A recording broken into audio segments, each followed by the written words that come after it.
শাকিব খানের সাথে আর লাগতে আসবে, বরবাদের সাথে আর কোনোদিন লাগতে আসবে? মানে বরবাদ তো চলেই গেল, পরবর্তীতে যদি শাকিব খানের সাথে লাগতে আসিস তাহলে এরকম ভাবে ল্যাংটা করে ছেড়ে দেবো তোদেরকে। ভাইবাদার্স ভিউয়ার্স, শাকিব খানকে নিয়ে শাকিব খানের বরবাদের সাথে যারা টেক্কা দিতে এসেছিল, যারা টেক্কা দিতে চেয়েছিল, যে সকল জোকার, যে সকল দাগি, যে সকল ভাগি, যে সকল খাটাস টেক্কা দিতে এসেছিল, তাদেরকে একেবারে ল্যাংটা করে দিয়েছে বরবাদ। বরবাদের কাছে একেবারে মুতে দিয়েছে, মুতে প্যান্ট ভিজে গিয়েছে তাদের। মানে কি একটা অবস্থা আপনাদের সাথে আমি শেয়ার করছি। বরবাদ সিনেমাটি আসার আগে খুব তো গলাবাজি করেছিলি, খুব তো নিজেকে বড়াই করে পর্দায় হাজির করেছিলি যে দেখা হবে ঈদে। তোর মান সম্মান থাকলো কোথায়? আজকে বরবাদ সিনেমাটি চলছে সপ্তম দিন, ঈদের সপ্তম দিনেও বরবাদ সিনেমাটির যে আগ্রহ দেখাচ্ছে দর্শক, সে আগ্রহের কাছে ও সকল লিশো হিসোর সিনেমা কিচ্ছু না। শুধু ওই সিনেমার কথাই আমি বলছি না, যতগুলো সিনেমা রিলিজ হয়েছে প্রত্যেকটা সিনেমাই শাকিব খানের বরবাদের কাছে রীতিমতো তাদেরকে মানে প্যান্ট খুলে ল্যাংটা অবস্থা হয়ে গেছে তাদের। কারণ হিসেবে আমি যেটা বলছি, বরবাদ সিনেমাটি দেখেছে দর্শক, দর্শক দেখার পরে ব্যাস বিচার করবে দর্শক, বাস বিচার করার পরে দর্শক যেটা বলছে যে বরবাদই এবারের ঈদে একমাত্র ইন্ডাস্ট্রির হিট সিনেমা। শাকিব খানের অভিনয় দেখে ভাই সবাই পাগল। আর অন্য দিক থেকে বলছে যে দাগি সিনেমা একটা নাটক, দাগি সিনেমা একটা ওয়েব ফিল্ম, দাগি সিনেমা একটা ওয়েব সিরিজ। এই সকল ওয়েব সিরিজ, এই সকল নাটক নিয়ে বরবাদ সিনেমার কাছে কি খাওয়া আছে? তো সেই সকল ছোট বাচ্চারা শাকিব খানকে আব্বা ডাকতে বাধ্য, মানে শাকিব খান তাদেরকে আব্বা ডাকিয়েই ছেড়েছে।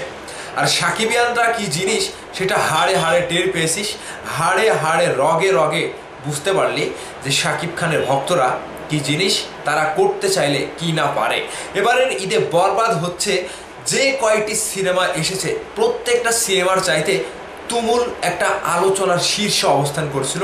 এবং আজকে সপ্তম দিন, অষ্টম দিন পর্যন্ত বরবাদের হাইপটা ঠিক সেই একই রকম রয়েছে।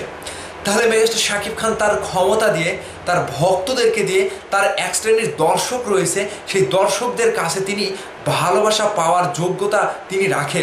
এবং তার সাথে ভালোবাসার যে একটা আদান প্রদান বরবাদ সিনেমাটি দিয়ে তিনি আবারও প্রমাণ করে দিয়েছে। আর বরবাদ সিনেমাটি এবারের ঈদে যে পর্যায়ের সিনেমা হয়েছে, বাংলাদেশের সিনেমার ইতিহাসে, সিনেমা ইন্ডাস্ট্রির ইতিহাসে এরকম সিনেমা হয়নি। এবারে প্রথমবার যেই সিনেমার প্রথম 5 দিনে লক্ষ লক্ষ টাকা ইনকাম করেছে, লক্ষ লক্ষ টাকার টিকিট বিক্রি করেছে।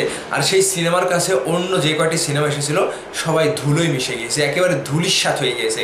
এবারের প্রথমবার শাকিব খানের এমন একটা ধামাকা, মানে প্রিয়তমার পরে যে এইভাবে, তুফানের পরে যে এইভাবে আরও একটা ধামাকা আমরা পাবো বরবাদে, সেটা আমরা কখনো কল্পনাও করতে পারিনি। আর ঠিক মেগাস্টার শাকিব খান সেটাই করে দেখিয়েছে, সেটাই সাকিবিয়ানরা দেখিয়েছে, যেইটা বরবাদ সিনেমাটি দিয়ে করা সম্ভব ছিল। এবং আগামী 100 বছরের রেকর্ড শাকিব খান এই বরবাদ দিয়ে ভেঙে ফেলেছে। আগামী 100 বছর এই বরবাদের রেকর্ড কেউ ভাঙতে পারবে না, যেটা ইতিহাসের পাতায় লেখা থাকবে। আমার যদি ভুল না হয়, যে সকল শিশু বাচ্চারা শাকিব খানের সাথে এসে লাগতে এসেছিল তাদের লজ্জা থাকা উচিত।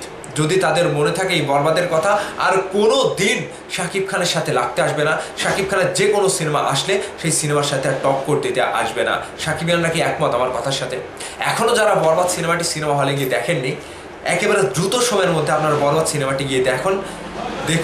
আপনাদের কাছে বরবাদ একটা অনন্য লেভেলের সিনেমা মনে হবে, আমাদের বাংলা সিনেমা মনে হবে না। সেটা দেখে মনে হবে বলিউড কিংবা তামিল ইন্ডাস্ট্রির কোনো সিনেমা দেখছি। আপনারা যারা দেখেননি তারা বরবাদ সিনেমাটি গিয়ে এক্ষুনি দ্রুত সিনেমা হলে গিয়ে দেখবেন। তো আপনারা কি মনে করছেন যে বরবাদের কাছে তারা হেরে গিয়েছে? অবশ্যই হেরে গিয়েছে। বরবাদের ভয়ে তারা রীতিমতো মুতে দিয়েছে।